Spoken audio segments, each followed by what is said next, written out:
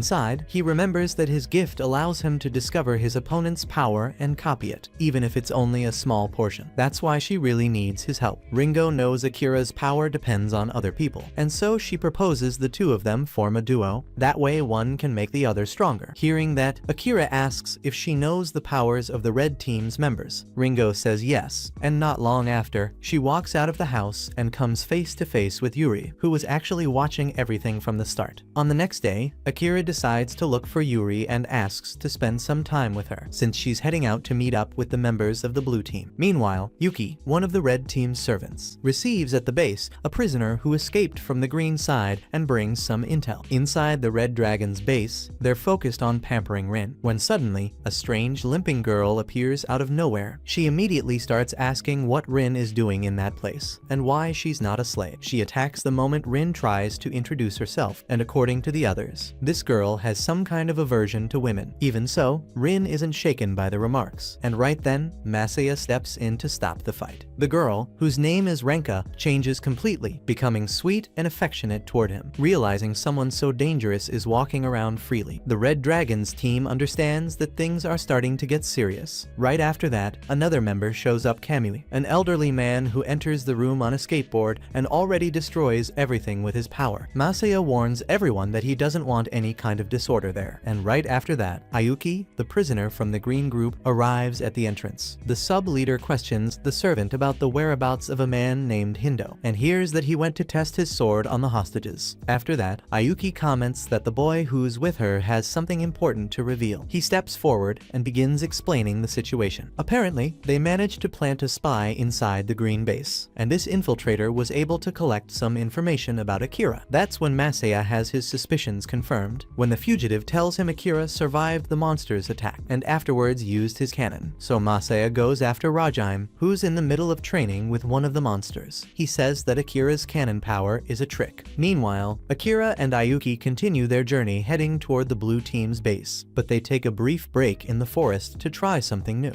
Akira attempts to use Yuri's ability that enhances someone's physical body, but the result isn't what he hoped for. He's unable to move when he uses the power. Unlike Yuri, he believes it happens because she's some kind of prodigy. And after that, they reveal that Akira had actually used another person's ability from the green group. To escape from the monster, the power was teleportation. But that's not something they'll be able to repeat in the next fight, because it's a risky and highly complex technique. So they decide to try a different approach. Akira asks them to try visualizing him transforming into something, but that's really difficult for Yuri. Then he tries to simplify the idea by suggesting she imagine him turning into someone she can picture clearly. Akira hides behind a tree, and when he activates his ability and reappears, he's taken on Ringo's appearance. This time, the technique works, because it's not as broad as transforming into anything at random, but when using his power to identify who he turned into. Akira asks Yuri why she thought of Ringo, and then he discovers that Yuri saw the two of them entering the house together. So he explains what happened inside and the agreement he made with Ringo. Akira says he can't reveal what her power is, since that's one of the conditions they agreed on, but he assures her that Ringo will help them in battle. Another requirement in the deal was for Yuri to be informed of Ringo's existence, so that if Akira ever killed her, Yuri would know something was wrong. Sometime later, Akira meets the leader of the blue team, who is there with Madoka and two other participants. One of them is named Omoto, and he always seems bored or tired, but when he notices Yuri's reaction, it becomes clear he also has a slightly perverted side. Without wasting time, Akira lays it out plainly. He's trying to recruit allies to fight the red team. Omoto refuses to get involved in other people's conflict, so Akira makes a bolder offer. He offers 200 points to each of them, plus an extra 500 to anyone who manages to steal an interface from the red team. That surprises Omoto's partners, but even so, he still refuses, saying he has a better idea. He wants them to hand over Yuri. At that moment, Akira plays his final card. He says there's no way he's giving Yuri up, because she's worth more than 10 or 20 other players. And with that, Akira manages to mess with Omoto's thoughts a bit, telling him she has an ability similar to his, and that if he really wants to get his hands on it, he'll have to fight for it. But Omoto has no intention of risking his life. And before leaving, the blue team leader says he'll spread the word, even though he already imagines how this whole battle is going to end. Right after that, the three blue team players walk away. Madoka then tells Akira that he's going to side with the red team to fight against him. But that doesn't weigh on Akira at all, so he simply accepts the other's choice and continues his path alongside Yuri. When night falls, the two of them arrive at the green team's base, carrying bags full of supplies, enough to feed everyone for the rest of the evening. Right after that, Akira heads over to where the red team's prisoners are, and a few of them are selected to assist, even if it's just by joining the medical support team. He brings this group to Shirasagi, and the leader approves the plan. After all, their thinking is completely different from the red team's mentality. That night, everyone dines on the meat Akira brought, together with his partner. there, while preparing for the King's House game, which will take place the next day. During this time, Akira also has a private conversation with Ringo, talking about the pact they made not long ago, and the night carries on from there. The next morning, the Green Group arrives in the area where the battle will unfold. It's a place they already know thanks to Akira, who's been exploring the region together with Yuri in recent days. As soon as they arrive, everyone receives the new mission orders from Mion via cell phone, explaining what's about to begin. To start, the goal is to steal the enemy interfaces, and if anyone moves more than 3 meters away from their own interface, they'll be considered eliminated and their shackles will be activated. Anyone in that state will be left completely defenseless against the opponents, and each captured interface is worth 1 point. There's also a way to earn 10 points by capturing towers spread across the area, and these points can be traded for advantages during the game, like revealing the location of an enemy or taking their power. The mission will only end once someone eliminates the opposing team's king's interface. After that, each team selects its king, and the King's House game officially begins. The green team's strategy is to secure at least 3 of the 5 towers and keep them under control. They also need to protect Shirasagi and try to capture Rajime's interface using Yuri's ability. Shortly after, Sato takes control of the first tower and holds the position along with other players. Meanwhile, Asuka, a fighter who wields a massive sword, heads toward the next tower. But problems arise quickly. Suddenly, the ground begins to shake and a nearby wall completely crumbles, revealing the red team's king. Everyone hears what's happening through their interfaces, but then Rajime eliminates 2 of his own allies before they can react. Seeing this, Asuka activates her gift and transforms a branch into a gigantic sword. She tries to use it to strike the red king Rajime, but he dodges every attack with ease. He even grabs the sword with one hand. But as he does this, it turns out everything was part of Asuka's strategy. Her power allows her to change the weight of her weapon. So in that moment when he grabs it, she maximizes the weight to try to crush him. For a moment, it looks like it worked, and he's caught off guard, but he breaks the sword before taking any damage. Right after that, he lands a kick on Asuka, sending her crashing hard into the ceiling wall, leaving her severely injured and now without her weapon. Shirasagi suspects the entire thing is a trap, and it's clear Masaya is using the king as bait. Meanwhile, Shin tries to protect Arika, since his power creates a defensive barrier around the base. But when the others run to help Asuka, Arika warns Shin that someone is approaching. Sato and his allies are blocked by Kamui, who cuts off their path by dropping a tree and disintegrating a person. At the same time, Arika is taking down players with her miniature helicopter, and Hindo is also eliminating enemies using her sword. Then we discover that Shin lost a hand because of Yuuki and Rin, who managed to locate Akira. At that point, Akira tries to negotiate, proposing a pact with Rin while staying alert to her intentions. She mentions that the 2 of them are similar, since both do whatever is needed to survive. In his case, he uses the green team, and in hers, she acts the same way. Akira asks about Yuri, but Rin replies that it's none of his business. Right after that, Rin tries to seduce Akira, but he steps away, saying he only wants to make the trade and nothing else. As soon as Akira walks away, Rin grabs her phone and contacts someone, informing them she just found Akira. In another scene, we see how Shin ended up losing his arm, and the person Arika had detected really was Yuuki. He showed up asking Shin where the rest of the group was, but Shin didn't reveal anything and tried to fight him, except Yuuki grabbed him and activated his ability. When he touched the shackle Shin was holding, the device shrank significantly, and that's how he managed to kill the other team members using red wires that cut and shrink anything they touch. Near the tower, Hajime keeps trying to wipe out the green team, eliminating more people in the area until he loses his patience and decides to finish off Asuka. She says her goodbye, stating that they'll meet again in hell, and even leaves a farewell message for her baby, Taro. But right at that moment, Yuri suddenly appears and, with a powerful kick, sends Hajime flying into the distance, managing to save Asuka just in time. She tells Hajime that this woman is truly an incredible mother, but those words have no effect on the man, who immediately replies that soon he'll send her child to follow her to the grave. That makes Yuri even more furious, and she decides to face him in battle. Hajime is shocked by Yuri's strength, despite having underestimated her in the beginning. He believes that if he manages to grab her, the fight will end quickly, but that's exactly what Akira and the girl had planned all along, because a person's instinct when grabbing someone is to pull, so the moment Hajime grabs Yuri, she takes advantage of that and hits him with a sharp knee strike, breaking free. With the upper hand, she increases her physical power and lands a series of powerful blows, hitting him repeatedly until he collapses on the ground, seriously hurt. Even so, blow. Hajime gets back up with a smile on his face, ready to keep fighting. Meanwhile, Masiya puts another plan into action. The brothers have an informant infiltrated among the enemies, and the idea was to use this spy to take Shirasagi by surprise. But it quickly becomes clear that the spy has already been captured by the green team, all thanks to Eringo's power. This man refuses to cooperate with the group, and they talk things through until Eringo states what she's betting on, that Akira will solve everything. He asks for some water, and Eringo goes to get it, taking the chance to talk with Shirasagi, while another man stays behind to watch the spy. Suddenly, the green team leader receives a warning from Haruka, saying that the opponents are causing major trouble, and that deeply worries Shirasagi. He doesn't understand how the enemy side is acting so quickly if their spy was already captured. But when Eringo returns to where the man was tied up, she discovers that he has been killed. The one responsible for the crime is none other than Momoko, who had been earning everyone's trust for a long time, and nobody ever suspected her. Meanwhile, we see a flashback of Akira with Yuri just before they separated at the start of the game. At that moment, Akira tells Yuri to focus on Masiya, since he's the one in charge of the red team's plans. But she knows Hajime is going after Asuka, and she doesn't want anything bad to happen to her, especially because she has a baby to take care of. As Akira shows little sensitivity, Yuri confronts him and says she'll ask Eringo for help, because she knows Eringo won't create much of a mess. But Akira responds that Eringo has a different role in the strategy, and that makes Yuri question whether he's just using everyone. After that, Yuri runs off to find Asuka, while Akira separates from her and immediately puts Plan B into action. After a short time, he notices a few small swords flying toward him and manages to dodge at the last second. That's when Madoka appears again, and Akira even tries to shoot his cannon at the tree behind the boy. But that ends up helping Madoka instead, who spins the tree trunk and makes several small swords fall. He scrapes Akira against another tree, and there Madoka tries to intimidate him. But Akira sticks to what he always says: he doesn't consider him a real rival. Suddenly, Madoka notices someone very close by and warns Akira to get out of the way. At that moment, Hindo attacks from the top of a tree, but narrowly misses. Madoka ends up interfering, since he wants to defeat Akira himself. Because of that, Madoka and Akira end up teaming up to face the assassin. That was the plan Akira had worked out earlier with Rin. She told both of them where Akira would be, and that way he could join forces with Madoka instead of Yuri. If things didn't go as expected, Hindo's power is very similar to Madoka's, and he's also a skilled swordsman. But soon something changes. He starts launching sharp wind blasts with his sword. He forces the two of them to retreat, and they hide in the forest for a while. There, they realize that all of that power is coming solely from the sword. They conclude that there must be another method he uses to trigger those airstrikes. So the two of them come up with a 4-stage plan to defeat him. After some time, they return to face the assassin again. Madoka goes straight into close combat with Hindo. He doesn't give him any room to use the air slashes from a distance, while Akira hides behind a tree and prepares his cannon to hit the enemy's blind spot. The plan seems to be working, but when Akira fires, the blast only destroys the tree and doesn't hurt Hindo. Right afterward, Hindo counterattacks and leaves Akira on the ground. But the plan still had one more part, the 5th and final stage. Akira gives the signal to Madoka, and then pieces of wood are thrown into the air and turned into swords. Madoka kicks those blades toward Hindo, and with that, the assassin is finally defeated by Madoka's power. While all of that is happening, Renka has already killed several members of the green team, and only Sister remains, badly injured. Before dying, she manages to activate her cursed doll power by throwing it at Renka, snapping her neck on impact. However, right afterward, Renka stands back up as if nothing had happened and puts her head back in place. Next, Rin appears before Renka can finish off Sister. The two face each other. Renka charges at Rin, who defends herself using the same blades we've seen her summon before. But that's not all. Her power is far more unique. Renka's toys launch an aggressive attack against Rin, leaving her severely wounded. Her body is covered in blood, and because of this, Renka assumes she's already won the fight. But then Rin activates her new ability. She splashes her own blood on herself, which turns into sharp blades, and with that, it's Renka who ends up in trouble. Taking advantage of the moment, Rin pins Renka against a tree and goes after the real enemy hiding somewhere nearby in the forest. Rin finds a girl standing beside a box and decides to open it using a knife. Inside is the player who granted Renka the invincibility power, while the girl was the one bringing the toys to life. After eliminating the man, Rin tells the girl she made a deal with the green team to protect her. If the green side wins, they'll reveal to Mion that Rin was actually the infiltrator from the enemy team. This way, she would be declared the winner and survive. But to make it work, Rin still needs to tie up a few loose ends, and the last witness left is precisely the little girl. Meanwhile, Shin continues fighting against Yuuki, and his situation only worsens, since the enemy keeps tearing off parts of his body and causing deep injuries. It seems like the entire battlefield has been overtaken by high-tech fibers that Yuuki uses to shrink objects and eliminate anyone he wants. That makes Shin question how many lives Yuuki had to take in order to master such a technique, and the enemy is proud of that fact. Then, the red team's servant manages to trap Shin's neck using one of those fibers and is about to finish him off. But Erika intervenes, pushing him away with her power, and Yuuki shifts his attention to his new target. He throws a knife toward the girl, intending to kill her instantly, but Shin steps in front of her and takes the blow himself. At that moment, Shin remembers his childhood and his older brother, whom he deeply admired, a fighter who was unbeatable. But one day, his brother died in a car accident and ended up donating his heart to Shin, since the boy was gravely ill. That made the two of them, in a way, become an inseparable team. And that was the moment Shin finally managed to use his gift to protect someone. Just when the knife was about to hit him, he awakens his ability and forms an invulnerable armor around his body. With that, he breaks free from the enemy's fibers and brings Yuuki down, completely defeating him. Elsewhere, Sato is desperately trying to defend himself from Kamui's attacks using arrows, but Kamui dodges everything with ease. After many failed attempts, Sato realizes he won't win the fight, so he decides to sacrifice himself to give his friends a chance. Because before, he had only caused trouble, but now, he had finally been accepted by the others. So he does everything he can to hold Kamui back for as long as possible. But just at that moment, Akira arrives and informs them that Yuri is with Asuka, but they're in need of support. Arika then asks Sato to go help them and says she'll face the old man herself. As soon as Sato leaves, Akira decides to test Kamui's power and throws a rock at him, which disintegrates as soon as it touches the old man's hand. That's when Akira realizes Kamui's ability must be linked to some kind of chemical reaction, which could also explain the armor worn by his allies. Meanwhile, Kamui begins to genuinely take an interest in Akira and realizes Masuya was right to be suspicious of him. Then the old man provokes him, asking what Akira plans to do now that he can't use his cannon whenever he wants. That puts Akira on high alert, and after that, Kamui attacks, saying that Akira is now his new toy and he's going to have a lot of fun. But something shifts in the course of the battle. Suddenly, Akira draws Rindo's sword and shows it to Kamui, making the old man believe he has the ability to copy other people's techniques. That way, Akira obtains another assassin's power, the one that attacks with an ethereal sword, and hits Kamui with several of those strikes. Akira's plan works exactly as he intended. He used the rumor that his real power wasn't the cannon to confuse the enemy and make him believe it could be any ability. That allowed him to use Rindo's technique to secure a long-range victory, and in the end, Akira takes Kamui's phone as proof that he was defeated. Meanwhile, Shirasagi and his group find out that the one who killed the spy is someone they never would have imagined. The mysterious person named Tsuji, Momoko, confronts the leader of the green team alone. She decides to attack, but he manages to defend himself well. Soon after, Eringo and another man arrive to help, and the truth finally comes to light. The woman did all of this because she discovered that the leaders of the red team are all her children, and she wants to help them. At that moment, she points the same cannon Akira uses at a baby in her arms, Taro, Asuka's son. She threatens Shirasagi, saying that if he doesn't surrender, she will kill the baby. So he destroys his own terminal and eliminates himself from the game. Momoko doesn't leave the battlefield. She decides to take down as many opponents from the rival team as possible. On the other side, Masuya believed he had already won the match, but Mion quickly responds that it's not that simple, because the king was never eliminated. That's when we discover that the green team had never chosen Shirasagi as their king. Akira appears right at that moment, standing beside Masuya, and then Eringo goes after Momoko in an attempt to protect Taro and prevent the red team's victory. But the woman spots the girl and begins shooting with her cannon, so Eringo decides to copy her ability, just as Akira had instructed. That way, Eringo realizes that even though the shot only has 10% of the power, it fires 10 times faster. With that, Eringo decides decides to face her in battle and asks Momoko to put Taro in a safe place so the two of them can fight without endangering the baby. Momoko agrees, and they begin exchanging shots, filling the battlefield with debris and dust with their cannons. Taking advantage of the limited visibility, Momoko surrounds Eringo and hits her from behind, transforming her arm into a cannon and slamming her into the ground. There, the woman continues her attacks until Eringo is left badly wounded, thinking the girl lacks the courage to shoot. Then, Momoko declares she's going to save Taro and fix the mistakes she made in the past, but Eringo isn't willing to let her take him away. So the girl shoots at a wall behind Momoko, making the woman believe she accidentally crushed the baby in the confusion just to stop her from taking him. Desperate, Momoko starts searching through the rubble for Taro, but she ends up falling into Eringo's trap. Eringo had altered the environment with her blasts in such a way that Momoko couldn't notice where the baby really was. And that's how Eringo managed to get him out of there. That forces Momoko to release her interface and be eliminated. Even so, Momoko tries to take advantage of the moment when Eringo bends down to pick up the phone and attempts to smash her head with a rock just to take the baby out of pure selfishness. But Eringo reacts quickly, firing behind the woman, triggering a collapse of rocks that ends up trapping her beneath them. Meanwhile, Yuri is still fighting Hajime when reinforcements arrive to assist her. Madoka and Shin appear, and it's in that moment that Shin relays a message from Akira. He says he wants her to survive so he can apologize once everything is over. At the same time, Akira is in a direct confrontation with Masaya, but he has a plan, and suddenly several slaves appear and surround him. That makes Masaya believe that whatever Akira's ability might be, it won't make any difference now. The battle begins. On one side is Masaya and his red team slaves, and on the other, Akira, representing the green team. Right at the start, Akira fires a cannon blast aimed at Masaya, but it's blocked by one of the heavy orbs controlled by Siko, who is also under Masaya's power. Masaya commands her to attack again, but this time, Akira manages to dodge everything. Another player approaches and destroys the heavy object from one of the cubes being used against Akira. Akira tries to counterattack by aiming near the person who used that technique, but then sees that she's begging for her life. At that moment, Akira confirms what he once told Ringo long ago. The person explains that Hajime and Masaya combine their powers to turn others into slaves, and that's what they did when they captured them. Hajime uses his devastating power on prisoners, and Masaya arrives as the savior, making them feel indebted to him. This activates Masaya's power, which forces those in debt to repay it even with their own lives. With that, the slaves begin closing in on Akira, while Masaya proudly boasts that he controls everything. Akira questions whether his kingdom is really just about this maintaining control through power. That makes Masaya hesitate for a second, and Akira seizes the moment to ask another question. Does he really care about what he knows? Akira believes he's found Masaya's greatest weakness, his arrogance. The way he sees himself as superior to everyone else, which led him to underestimate the captain of the green team. He never imagined they could counter the skill-based attacks in the earlier test. However, Masaya had already realized that Akira was merely stalling, trying to buy time until his friends could defeat Raja. It was all a trap, and since Masaya allowed him to think that way, it was as if he were doing him a favor. Akira needed time, and Masaya granted it. That's why Masaya's power activated, and suddenly, a chain formed around Akira's neck, a mark of submission, just like the others. He had now become another one of Masaya's slaves. Since the debt was small, Masaya couldn't force him to risk his life, but Akira lost the use of his leg. Immediately, chains wrapped around it as one of the slaves approached. That was the moment Masaya had been waiting for. Relying on intel, a spy had given him back at the base some time ago. Then, we see in a flashback how Masaya discovered another ability of Akira's. Surrounded by innocent people he didn't want to harm, Akira used teleportation and appeared behind his enemy. But Masaya had anticipated it. He had a lackey guarding his back. They captured Akira before he could fire the cannon and escape, leaving him completely exposed again. With Akira immobilized, Masaya approached and revealed his plan. The whole time, his only goal had been to limit Akira to a single combat option. Everything had been orchestrated so he would use that power, and now they stabbed him before he had a chance to escape. Masaya grabbed a knife and drove it into Akira between his stomach and chest, causing him to bleed instantly. Akira fell to the ground, drained of strength, and Masaya declared the fight over. But Akira had positioned himself right where Kiri was. In a well-known tactic called a Deus Ex Machina, we learned that all along he had been planting thoughts and memories in his opponent's mind during their conversation, drawing him in, just like when Masaya had dismissed the power of the opposing team's king. That's how Akira realized he could redirect the damage he had taken. While they talked, Masaya made the mistake of not taking Akira seriously. Akira's plan had always been to take advantage of the Green King's power. Masaya kept thinking about the mediator ability. Shirasagi had that power, but he was no longer the king. So when Masaya focused on his own power, he unknowingly transferred it to Akira. That's how Akira was able to use it. Akira then ended the failed negotiation by using his ability to hurl Masaya into a tree, causing a serious injury. From that moment on, Masaya stopped seeing it all as just a game. He realized things had truly shifted. Akira, on the other hand, made it clear he was determined to protect others thanks to Yuri. When Masaya hit the tree, the chains tightened, the pawns vanished, and everyone was freed. Later, we learn how Akira had managed to fool the red team days before and survive the knife attack. Under his clothes, Akira had the bag of meat. He'd asked Yuri to bring him to the green base earlier. He had already predicted they would use a knife because the spy had left one at the enemy base days earlier, and that spy had been Akira himself. At one point, Shin had managed to capture a slave hunter from the red side, so Akira decided to use that alongside Yuri. He thought Akira could take that man's form instead of Ringo's, and that's how he slipped quietly into enemy territory. Once inside, Akira fed half-truths to Masaya and began observing how he used the slaves and that ever-present knife. That's how Akira lured Masaya into his own terrain without the enemy noticing, until he finally lowered his guard regarding Akira's power. Even after being defeated, Masaya warned Akira there was nothing he could do against Rajaim, because trying to corner that man would be the same as signing your own death sentence. Right after that, we see Yuri, Shin, and Madoka facing Rajaim and managing to injure him again by working together. But suddenly, Rajaim began losing control and questioning who they were. He said they weren't human, which confused all three of them. Then, Rajaim kicked Madoka, twisted his arm, and threw him into a wall. At that point, Akira deactivated Masaya's interface, and the two left to find the others. Masaya grabbed a hidden phone and called his partner, asking him to build their kingdom right there. That's when their past comes to light. They grew up in a place that took in abandoned children, and it was there that the two of them became friends. That place was full of children, and Momoko took care of everyone as if she were their mother. But the director was a cruel man who only cared about money and treated the kids like insects. Their dream was to create a free kingdom, inspired by the story about insects that Masaya once showed Rajaim when they first met. Those memories end up awakening Rajaim's true power, which is unleashed when he accumulates enough pain and rage, and with it, he breaks free from Yuri's hold. Right after, he attacks Shin, and even with his armor, Shin is thrown far back with a single strike. Rajaim sees that Yuri is still standing and comments that he felt one of his arms break. All of this ties back to what he lived through as a child at the foster home with Masaya and the others. There was a time when the director found the storybook they used to read together and got furious at Masaya because of it. He threw the book on the floor and shouted that they were less than insects for being abandoned, then beat them with a piece of wood like he always did. After that, he stomped on the book and destroyed what was left. That made Rajaim explode with rage and pain, awakening a force he couldn't control. In that violent outburst, he ended up killing the director, smashing his head with an ashtray. And from that day on, Rajaim began losing control more and more, as he recalls everything and starts to see others as less than human. He tells all of this to Yuri. She replies that when the girls see their scars, they'll think of her and of Iriria. Rajaim then asks if she believes those girls will end up like him, and Yuri firmly says that won't happen. She adds that no matter what people say, both she and Iriria are human, and they won't let Rajaim win. She hated being told everything was just a coincidence. Even her own birth was said to be that way. But she believes she didn't end up there because of fate. She got there by her own will. So, even injured and with her arm crushed, Yuri punches Rajaim, then repeats the strike. At that moment, the two collide with such force that their bones start to crack. This surprises Rajaim because he can't understand how she's still holding her ground in this fight, with only one arm and an injured one at that. But her blow also breaks Rajaim's arm, forcing him to step back. He realizes that even in pain and wounded, Yuri keeps charging forward, and he wonders how come she can still endure while he can't anymore. Yuri tries to strike again. Rajaim dodges and starts another flurry of attacks. She blocks as best she can with her remaining arm, and for a brief moment, the souls of the wounded children seem to connect. Little Rajaim asks Yuri if she doesn't feel pain, and she says the opposite. It hurts a lot. But then Yuri turns the question around. Does he truly feel nothing? Or is that just an excuse to run from the pain. Those words make the boy's heart race, and young Yuri continues, saying she refuses to be defeated by someone like him. Immediately after, adult Yuri lands another powerful blow on Rajime, causing his arm to weaken. As Rajime stands frozen, Yuri insists that even if they try to ignore their feelings, they're still human and they have to save Riria. Then little Yuri walks up to Rajime and places her hand on his shoulder, telling him she's sorry, but it's already too late to save him. She decides to help end his suffering, and Rajime doesn't resist, as she prepares to strike him straight in the chest. However, when Yuri delivers the blow, absolutely nothing happens. Her power had clearly vanished. That's because Masaya used 50 points from Mion to nullify the ability of one enemy. With the interface hidden in his clothes, he was able to communicate with other members of his team and activate towers to gather points. At that moment, Akira lowers his guard, thinking Masaya's interface had stopped working and that his power was gone, but that was far from true. Without taking a scratch, Rajime regains control and sends Yuri flying with a punch that slams her into the wall. Just as Rajime is about to finish the fight, Akira uses a Mion point to send a message that everyone in the area can hear. He asks Rajime to stop, telling him that Masaya has already been taken down, and that if Rajime is looking for the true king of the Greens, it isn't Shirasagi. Then, he challenges Rajime to a fair, one-on-one fight. This revelation shakes Rajime deeply, since he no longer has any reason to build a kingdom without Masaya. In the end, he accepts the challenge because he wants to avenge the death of his brother. Then Akira asks to hear Yuri's voice, just to make sure she's still alive. After that, Rajime gets close to her and slaps her face to help her regain consciousness. He then leans toward her interface so she can hear Akira. At that moment, she asks him a crucial question, whether he plans to go there to take her place, and he replies, yes. Then we see that all the players find out Akira is going to face the king of the Reds, and that Shirasagi is still alive. Shortly after, Akira appears at the designated location, ready to fight with Yuri's support, since they had been secretly training something together. In the blink of an eye, Rajime attacks to avenge his brother, but Akira activates a new power that surpasses all his previous abilities. This was something Akira had already arranged with Yuri during one of their meetings. All it took was a single precise blow to defeat Rajime. That strike had to be executed instantly, at the perfect moment, using all the strength she believed he had. Thanks to that, Akira manages to land a hit on Rajime with even more devastating impact than his own. Even though he can't move to counterattack after taking the brutal hit, Rajime falls to the ground in terrible pain, but he manages to stand once more. Akira, who is also on the ground with his hand injured, watches in fear. But Rajime rises only to ask Akira to make sure Yuri takes care of the two girls who remind them so much of her. Then the man collapses again, and his interface emits a sound as if it were disabled when Rajime is eliminated from the game. The green team celebrates their victory out loud, and Akira finally reunites with Yuri to apologize. But it's at that moment that Mion, that filthy cat, shows up accompanied by some guards. This makes Akira realize he has one final mission with the Game King: receive his prize and discuss what comes next. The guards begin collecting the wounded players to treat them, while Mion walks toward a nearby tower to wait. Sometime later, Akira recovers by the riverside when, suddenly, Omoto appears on the other side of the riverbank. He says that Akira owes him 200 points for his help, and that Jimitka saw everything he did. Yuri's power caught their attention, but Akira's ability seems even more impressive, and Omoto wants his help for a new mission. At that point, Akira becomes alert and starts questioning exactly what Omoto witnessed, where he was, or what his true power might be. Omoto then says he knows Akira's ability very well, and that from this distance, he wouldn't be able to escape. The leader of the blue team then forms a cannon on his arm and fires at Akira from just a few meters away, leaving him severely injured. Before leaving, Omoto says Akira owes him 200 points and his very life, but that his greatest goal is to eliminate Mion, since he'll soon meet her. Omoto asks Akira to help him fulfill this mission, since he doesn't care about the program or its games. Omoto walks away, and Akira collapses, wondering at what point in his plan everything went wrong to end up like this. And just like that, a new day begins, and Akira wakes up in his bed in the real world, as if nothing had ever happened. However, his heart still longs for something, a game that will challenge him to overcome obstacles and face opponents with purpose. Akira gets ready to go to school once again, but this time, instead of crossing the street, he decides to visit an arcade. After a while, he grows tired of staying there and climbs up to the top of a building that looks like an observation deck. And there, in the middle of the crowd, he finds Yuri, who recognizes him instantly and lights up with excitement. She jumps into his arms without thinking twice, and at that moment, he declares that they're going to keep playing the game. In the end, we see all the remaining characters training and living their lives, ready to play again. After all, nothing's over, and the game continues. But unlike the game, our video ends here. This anime is pretty fun. It really resembles